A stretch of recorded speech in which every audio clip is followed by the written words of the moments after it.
Okay, now we are going to start new chapter, chapter number 11, that is mechanical properties of solid, है ना। कुल मिला के solid में जो प्रॉपर्टीज़ पाई जाती हैं उनमें एक प्रॉपर्टी इलास्टिसिटी। इस चैप्टर में हम इलास्टिसिटी के बारे में पढ़ेंगे, ठीक। तो देखो ये चैप्टर स्टार्ट कर इलास्टिसिटी समझने से पहले या चैप्टर स्टार्ट करने से पहले हमको कुछ वर्ड पता होना चाहिए। उनमें से एक है क्या, डिफॉर्मिंग फोर्स, है ना। तो देखो डिफॉर्मिंग फोर्स है क्या कि सिंपल इट इज़, ये फोर्स का ही दूसरा नाम है क्या कि कोई बॉडी अगर कैपेबल है मूव करने में, तो जब हम इस पर फोर्स लगाते हैं तो ये एक्सेलरेट हो जाती है ना। इसको सिंपल फोर्स बोल देते हो आप। अब मान लीजिए ये बॉडी को हम मूव करने नहीं दे रहे हैं, मैंने यहाँ से इसको रिस्ट्रिक्ट कर दिया है कि ये मूव नहीं कर सकती, अब आगे बढ़ ही नहीं सकती, यहाँ मैंने रिस्ट्रिक्शन लगा दिया इसको। तो अब अगर आप इस पे फोर्स लगाओगे, है ना, तो ये इसकी डायमेंशन में चेंज करने का काम करने लगेगा। अगर थोड़ा और ताकत लगाऊंगा तो इसकी डायमेंशन बदलने लगेगी, इसका रूप बदलने लगेगा, या हम बोलें शेप और साइज डिस्टर्ब होने लगेगा, है ना। जैसे कि रबड़ का बॉल आपके हाथ में है, अगर वो कैपेबल है मूव करने में और आपने फोर्स लगाया तो बॉल एक्सेलरेट हो जाएगा। लेकिन बॉल को इधर लगा दिया आपने सामने से, उसकी मोशन को रिस्ट्रिक्ट कर दिया और फिर फोर्स लगा रहे हो बॉल पर, तो कैसा बॉल का शेप कैसा हो जाएगा, चेंज हो जाएगा, वो ऐसी दिखने लगेगी, चपटी हो जाएगी, राइट। तो ऐसा फोर्स है ना, जो जब हम किसी ऑब्जेक्ट पर फोर्स लगाते हैं जो मूव करने में कैपेबल नहीं है, तो वो फोर्स उसकी शेप को या किसी भी डायमेंशन को, लेंथ, ब्रेथ, हाइट, किसी को भी चेंज करने लगता है ना। तो ऐसा फोर्स जो किसी ऑब्जेक्ट के शेप को बदल दे, ऐसे फोर्स को क्या बोलने लगते हैं हम, डिफॉर्मिंग फोर्स। क्लियर। अब देखना, जैसे रबड़ की बॉल की ही बात कर रहे थे, तो आप इसको दबा रहे थे तो बॉल का शेप तो चेंज हो गया, लेकिन बॉल क्या करेगी, अब अपना बॉल भी आपके द्वारा जो डिफॉर्मिंग फोर्स लगाया गया है उसको अपोज कर रही है। तब तो हमको ताकत लग रही है बॉल को दबाने में, ये अपोज कर रही है, लेकिन आपने हाथ से जो ताकत लगाई है वो ज़्यादा है। तो बॉल आपके डिफॉर्मिंग फोर्स के अगेंस्ट एक रीफॉर्मिंग फोर्स भी लगाती है। मतलब रीफॉर्मिंग फोर्स मतलब अपना शेप रीगेन करने की कोशिश कर रही होती है वो। और जैसे ही आप एक्सटर्नल फोर्स यानी डिफॉर्मिंग फोर्स रिलीज करते हो तो बॉल फट से अपने पुराने शेप में वापस आ जाती है लौट के, राइट। तो ऑब्जेक्ट का ये जो प्रॉपर्टी है कि अपने पर जो डिफॉर्मिंग फोर्स लगाया जा रहा है वो उसको हमेशा क्या करता है, अपोज करता है। उसके अपोज करने की प्रॉपर्टी का नाम है elasticity. This property is called elasticity of object. Clear. तो डिफॉर्मिंग फोर्स लगाने पर क्या होता है, ऑब्जेक्ट का शेप चेंज हो जाता है, लेकिन जैसे ही हम डिफॉर्मिंग फोर्स को रिलीज करते हैं तो ये अपना ओरिजिनल शेप फिर से रीगेन कर लेती है। ऑब्जेक्ट की इस प्रॉपर्टी को हम इलास्टिसिटी बोलते हैं और ऐसे ऑब्जेक्ट इलास्टिक ऑब्जेक्ट कहलाते हैं। अब दूसरा एग्जाम्पल है, मान लीजिए आपके पास में कोई गीली मिट्टी या सूखी मिट्टी की बॉल है, इसमें आपने फोर्स लगा दिया, तो अगर गीली मिट्टी की बॉल है तो उसका शेप चेंज हो जाएगा, लेकिन जैसे ही आप डिफॉर्मिंग फोर्स हटाओगे तो वो अपना शेप रीगेन करने में सक्षम नहीं है, कैपेबल नहीं है, नहीं कर पाएगी। गीली मिट्टी की बॉल अपना शेप खुद नहीं कर पाएगी, आपको ही दोबारा उसको फिर से गोल करना पड़ेगा। वो खुद से अपना शेप रीगेन करने में नहीं, है ना। तो ऐसी ऑब्जेक्ट जो डिफॉर्मिंग फोर्स लगाने से जिनका शेप बदल जाता है लेकिन फोर्स हटाने पर भी वो अपने शेप को रीगेन नहीं कर पाते, ऐसे ऑब्जेक्ट को प्लास्टिक ऑब्जेक्ट या इनइलास्टिक ऑब्जेक्ट भी बोलते हैं। तो इलास्टिसिटी के हिसाब से हम देखें तो ऑब्जेक्ट इतने टाइप के, इलास्टिक और प्लास्टिक, मतलब जो अपना शेप वापस ले लें वो इलास्टिक ऑब्जेक्ट, और जो ना ले पाए वो प्लास्टिक और इनइलास्टिक। अब मान लीजिए आपने सूखी मिट्टी की बॉल को दबाया तो उसके तो पूरे है ना कैसा पाउडर बन जाएगी वो, है ना। शेप रीगेन की तो बात ही छोड़ो, पाउडर में। ऐसे ऑब्जेक्ट ब्रिटल ऑब्जेक्ट कहलाते हैं, जो डिफॉर्मिंग फोर्स लगाने पर किस में, पीसेस में कन्वर्ट हो जाते हैं। ऐसे ऑब्जेक्ट को हम क्या बोलते हैं, ठीक। अब देखना, मान लीजिए कोई ऑब्जेक्ट इलास्टिक है भी, है ना, जैसे कि स्प्रिंग, कोई स्प्रिंग है, आप उसको खींचते हो, डिफॉर्मिंग फोर्स लगाते हो, तो वो भी डिफॉर्मिंग फोर्स के अगेंस्ट डायरेक्शन में रिफॉर्मिंग फोर्स लगाती है रीगेन करने के लिए, और जैसे ही आप इसको छोड़ते हो तो फट से अपनी पोजीशन में वापस लौट जाती है। लेकिन अगर हमने डिफॉर्मिंग फोर्स बहुत एकदम से बहुत ज़्यादा लगा दिया, आप बहुत पूरी ताकत से स्प्रिंग को ऐसा खींच दिए, तो अब आप देखोगे कि वो अपने पुराने शेप में वापस नहीं लौटेगी, उसकी लेंथ बड़ी की बड़ी ही रह जाती है, नहीं लौट पाती। तो हाँ, तो किसी ऑब्जेक्ट पर मैक्सिमम फोर्स लगाया आपने जहां तक उसमें इलास्टिसिटी की प्रॉपर्टी बरकरार रहे, बनी रहे, है ना, उस मैक्सिमम डिफॉर्मिंग फोर्स को लिमिट ऑफ इलास्टिसिटी बोलते हैं। The value of maximum deforming force up to which the property of any object retain its property of elasticity is called limit of elasticity. इससे ज़्यादा फोर्स लगाओगे तो उसमें फिर elasticity की प्रॉपर्टी लॉस हो जाएगी। फॉर एग्जाम्पल, बहुत आसान एक और, रबर को देखिए आप, एक रबर लिए हुए हो आप, है ना, इसमें आपने फोर्स लगाया तो बढ़ेगी, वापस लौट जाएगी, और ज़्यादा लगाया तो और बढ़ जाएगी, वापस लौट जाएगी, और लगाया, एक सीमा तक लौटती जाएगी। आपने उससे ज़्यादा लगाया तो वो बीच से कहीं टूट जाएगी, लौटने की बात नहीं रहेगी। का मतलब है आपने डिफॉर्मिंग फोर्स कौन सा लगा दिया, outside of limit of elasticity लगा दिया, उसकी क्षमता के बाहर का फोर्स लगा दिया आपने। प्लास्टिक बॉल में आपने देखा होगा, कुछ कम ताकत से दबा रहे हो तो वो वापस फूल जाती होगी, प्लास्टिक की बॉल, है ना। उसी के ऊपर कार चढ़ के निकल जाए तो फूलती है वापस। हाँ, क्या हुआ, उसकी लिमिट ऑफ इलास्टिसिटी से ज़्यादा फोर्स लग गया तो उसमें वो गुण समाप्त हो गया, वो अपना शेप नहीं रीगेन नहीं कर पा रहे। क्लियर? तो this is called limit of elasticity. ठीक है, तो अब ये देखो एक शब्द लिखा है यहाँ, स्ट्रेस। तो अभी आपने देखा कि जब आप किसी ऑब्जेक्ट पर डिफॉर्मिंग फोर्स लगाते हो तो वो अपनी शेप को रीगेन करने के लिए आपके डिफॉर्मिंग फोर्स के अपोजिट डायरेक्शन में रीफॉर्मिंग फोर्स लगा रही होती है। तो कोई ऑब्जेक्ट यूनिट एरिया में जो फोर्स अप्लाई करता है ना, उसको हम क्या बोलते हैं, स्ट्रेस बोलते हैं,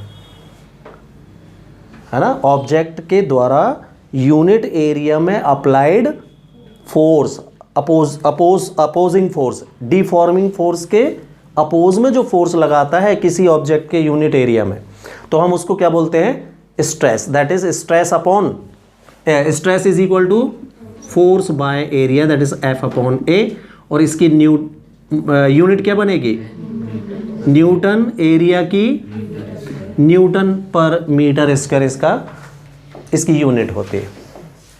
क्लियर?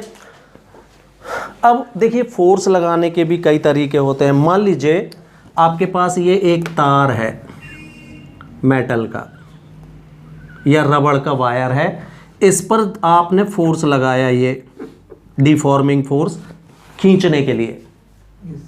तो ये डिफॉर्मिंग फोर्स क्या कर रहा है ना, इस मान लीजिए इसकी इनिशियल लेंथ L थी, तो ये इसकी लेंथ में इंक्रीमेंट कर देगा, खींचोगे आप तो लेंथ चेंज हो जाएगी।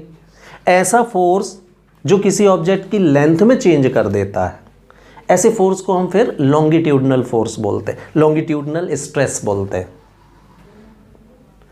यूनिट एरिया में जो फोर्स लगेगा वो स्ट्रेस हो गया। मान लीजिए आप यूनिट एरिया में ही फोर्स लगा रहे हो, तो फिर कौन सा स्ट्रेस कहलाएगा? ये लॉन्गिट्यूडनल। ठीक है, मान लीजिए आपके पास एक मेटल का डिब्बा है, मान लीजिए टीन का ही डिब्बा है आपके पास, इस पर आपने फोर्स लगाया है ना, तो ये इस तरीके की आप डिजाइन लेता हुआ, अभी इसमें 1 लीटर पानी आ रहा था, तो ऐसा शेप हो जाएगा इसका। तो अब इसमें क्या होगा? इसके वॉल्यूम में चेंज हो गया, वॉल्यूम ने बदल गया अब इसका। अब इसमें 1 लीटर पानी, डब्बे को हम तुचका दें इधर से उधर से, और फिर उसमें 1 लीटर पानी डालेंगे तो अब नहीं समाएगा। मतलब क्या? उसी डब्बे का क्या हो गया है? ये वॉल्यूम चेंज हो गया। तो ऐसा फोर्स जो किसी ऑब्जेक्ट के वॉल्यूम को बदल देता है, ऐसे फोर्स को आप बल्क स्ट्रेस बोलते हो। ठीक। तीसरे प्रकार का फोर्स आप कैसे लगा सकते हो कि जैसे मान लीजिए यही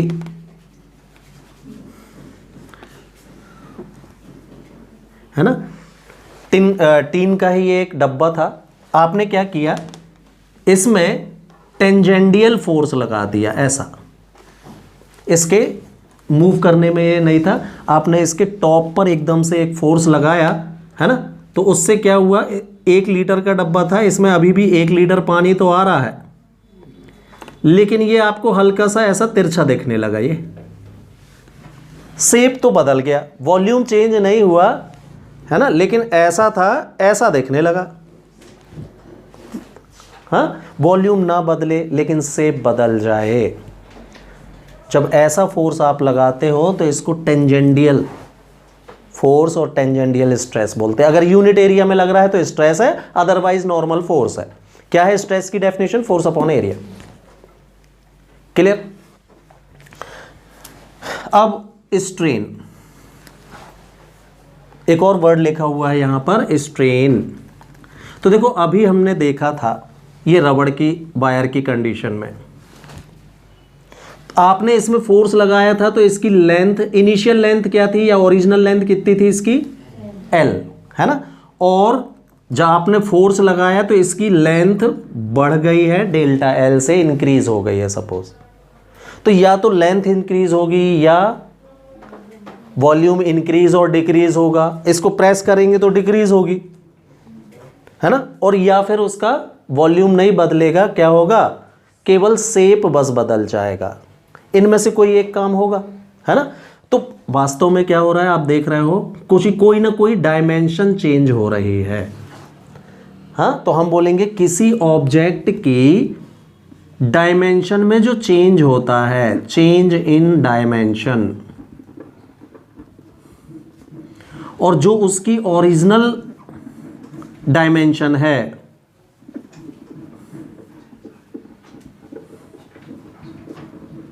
तो चेंज इन डायमेंशन, और जो उसकी ओरिजिनल डायमेंशन थी पहले फोर्स लगाने के पहले, इसके रेशो को हम स्ट्रेन बोलते हैं भाई।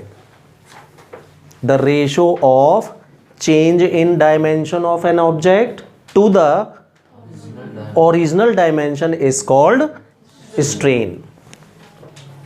क्लियर? ये स्ट्रेन कहलाता है। तो अगर लेंथ चेंज होगी तो हम उसको कौन सी स्ट्रेन बोलने लगेंगे? Longitudinal strain. तो इसका फॉर्मूला क्या बन जाएगा भाई? Change in length upon original length. तो हो गई कौन सी? Longitudinal strain. लेंथ में जब चेंज हो तो वो लॉन्गिट्यूडनल स्ट्रेन कहलाएगी, राइट। वॉल्यूम में अगर चेंज हो रहा है ना, तो सेकेंड टाइप ऑफ स्ट्रेन क्या होता है? बल्क स्ट्रेन बोल देते हैं हम इसको, बल्क और वॉल्यूम स्ट्रेन।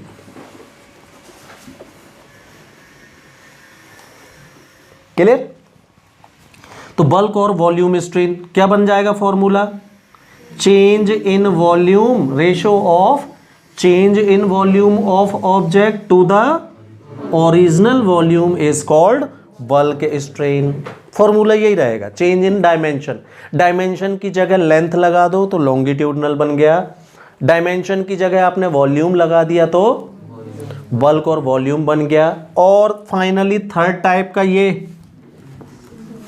है ना, इसको क्या बोलते हैं हम, शेयरिंग स्ट्रेन। मतलब जब किसी ऑब्जेक्ट का वॉल्यूम ना बदले, केवल क्या बदल जाए, शेप बदल जाए। तो ये जिस शेप से ये चेंज हो गया ना, ये एंगल दिख रहा होगा आपको, देखो साइड थोड़ी सी खिसक गई है, इसी से इसको शो करते हैं फाई से। हाँ, तो शेयरिंग स्ट्रेन फाई, और बहुत छोटा एंगल होता है ये एंगल, जब शॉर्ट हो तो आपको पता है फाई को हम tan फाई भी लिख सकते हैं, है ना। तो लॉन्गिट्यूडिनल स्ट्रेन, बल्क स्ट्रेन और volume strain and shearing strain, strain 3 प्रकार के होती है, ठीक है। अब देखो इसके बाद हम देखते हैं हुक्स लॉ, हुक ने क्या बोला। तो देखो यहाँ पर 2 नाम लिखे हैं, एक हुक और दूसरा यंग, है ना। तो देखो हुक ने दुनिया में सबसे पहले ये बोला क्या, कि आप भी जानते हो कि किसी इलास्टिक बॉडी में, बॉडी इलास्टिक होना चाहिए, मतलब उसमें अपना शेप रीगेन करने की क्षमता होनी चाहिए, लाइक स्प्रिंग, रबर का बॉल, है ना। तो within the limit of elasticity, extension of object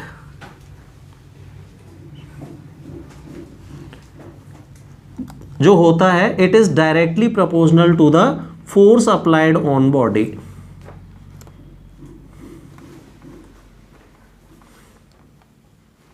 force applied on body directly proportional होता है extension produced on the body. तो ये हम भी जानते हैं कि कोई इलास्टिक बॉडी है, फॉर एग्जांपल रबड़ ही है, तो इसको हम जितना ज़्यादा फोर्स लगाएंगे उसमें उतना ज़्यादा एक्सटेंशन होगा, उतनी ज़्यादा लंबी हो जाएगी वो। रबड़ का, है ना, एक आपके पास रबड़ की एक वायर है रबर का, तो आप उसमें कम फोर्स लगाओगे तो कम खींचेगी, और ज़्यादा फोर्स लगाओगे तो, हाँ, तो ये हुक ने बोला, है ना। लेकिन देखो उसने क्या, एक और व्यक्ति था यंग, तो हुक ने केवल क्या एक्सटेंशन के बारे में बोला था, जबकि हम ये भी जानते हैं, है ना, स्प्रिंग की बात करें हम, तो स्प्रिंग को अगर हम ये प्रेस करेंगे, ऐसा फोर्स लगाएंगे, तो अब एक्सटेंशन थोड़ी होगा, उसमें कंप्रेशन होगा। हुक कंप्रेशन के बारे में लिखना भूल गया, उसने सिंपल शब्द यूज करके और बोल दिया। एक और व्यक्ति था यंग, वो आया और उसने हुक के नियम को, हुक के लॉ को थोड़ा सा और कहना चाहिए सुधार के लिखा, मॉडिफाइड करके लिखा। उसने क्या किया, फोर्स अप्लाइड की जगह पर वर्ड यूज किया स्ट्रेस। अब हमने अभी अभी ये देखा कि स्ट्रेस किसी की लेंथ को बढ़ाने का भी काम कर सकता है, प्रेस करने का भी काम कर सकता है, वॉल्यूम में चेंज करने का भी काम कर सकता है, और उसका शेप बदलने का भी काम कर सकता है। तो जैसे ही उसने फोर्स की जगह पर स्ट्रेस यूज किया, तो यंग का जो लॉ है वो सभी प्रकार के ऑब्जेक्ट में, इलास्टिक बॉडी में, हर प्रकार के चेंज में लगने लगा। एक्सटेंशन, कंप्रेशन, दोनों में स्ट्रेस दोनों काम कर सकता है, किसी को खींच के लंबा भी कर सकता है, किसी को दबा के पिचका भी सकता है। तो उसने फोर्स अप्लाइड हटाया, स्ट्रेस लगाया, और एक्सटेंशन को हटा के उसने स्ट्रेन लगा दिया। तो स्ट्रेन में भी हर प्रकार के चेंज आ गए भाई, लेंथ में चेंज, वॉल्यूम में चेंज और शेप में चेंज, मतलब तीनों प्रकार की स्ट्रेन ये आ गई।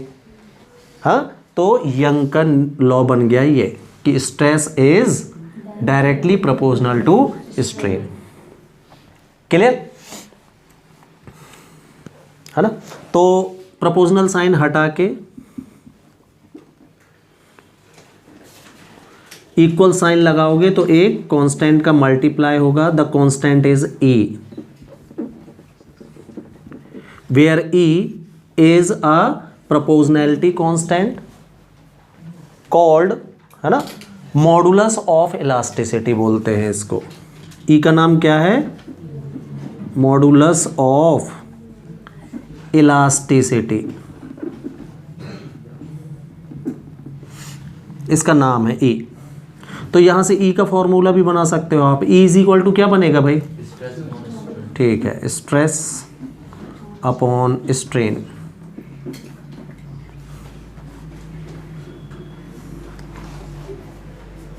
ठीक, इसको मॉडुलस ऑफ इलास्टिसिटी या कोफिशिएंट ऑफ इलास्टिसिटी भी बोल देते हैं। कोफिशिएंट ऑफ इलास्टिसिटी भी इसका अनदर नेम है।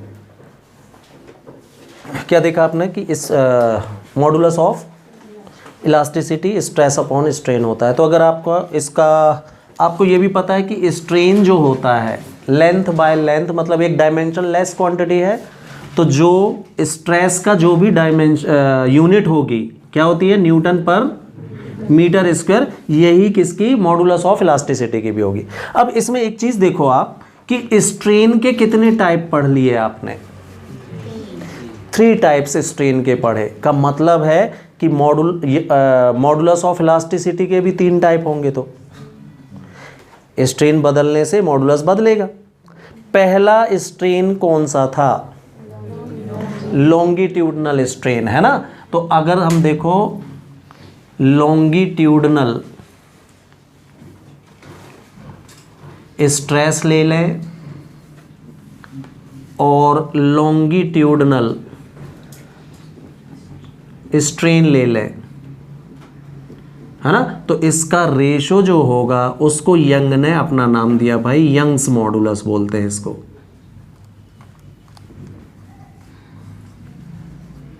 पहला टाइप है ये।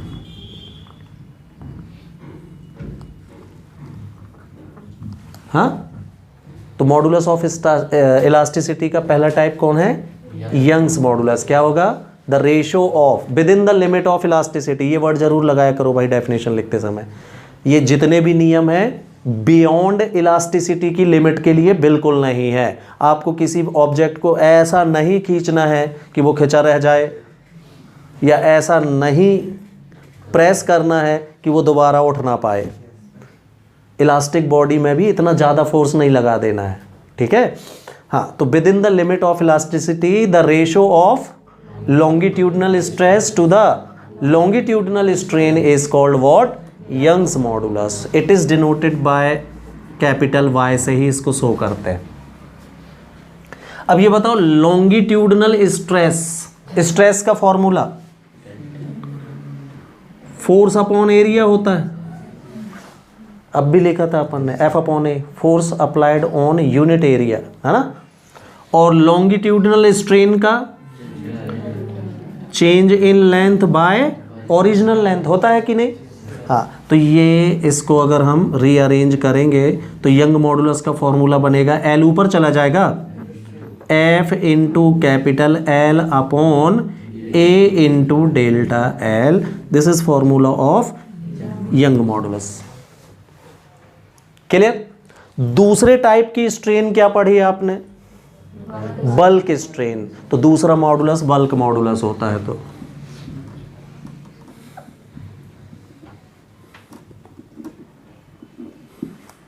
तो बल्क मॉडुलस क्या बनेगा? Yes, bulk stress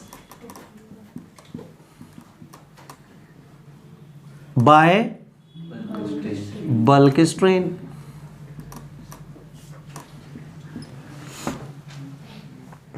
clear? तो बल्क स्ट्रेस, स्ट्रेस का फॉर्मूला तो फोर्स अपॉन एरिया ही होता है ना। बल्क स्ट्रेन आपने बोला था डेल्टा वी बाय वी होता है। क्लियर? तो अब फॉर्मूला क्या बना इसका? F into V upon A into delta V. कुल मिला के आप देख रहे होंगे कि ये डायमेंशन चेंज हो रही है। लेंथ की जगह वॉल्यूम आ जाए तो बन गया कौन सा? बल्क मॉडुलस, है ना। बल्क मॉडुलस को कप्पा से शो करते हैं भाई। कप्पा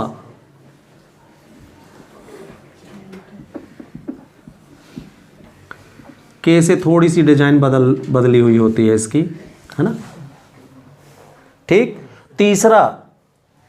तीसरा स्ट्रेन क्या था भाई?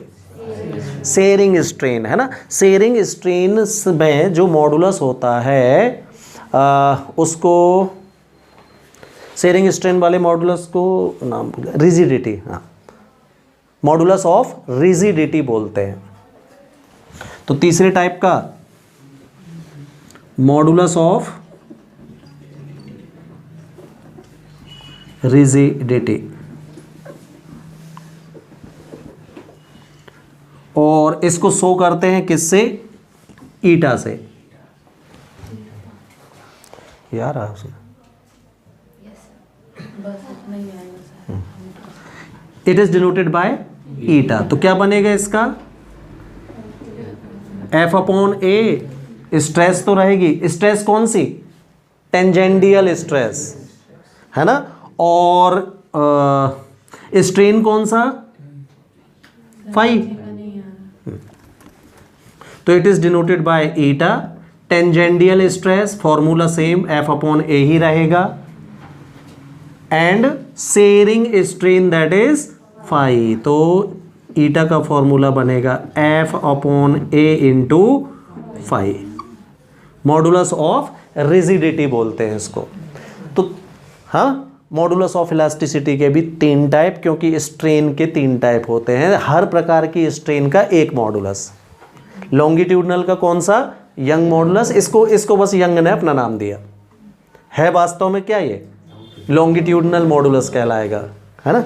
ये दूसरा वाला बल्क मॉडुलस, बल्क स्ट्रेन के कारण, और रिजिडिटी का नाम चेंज है, मॉडुलस ऑफ रिजिडिटी बोल देते हैं। किसके कौन सी स्ट्रेस होती है इसमें, sharing stress, sharing strain. Clear. तो ये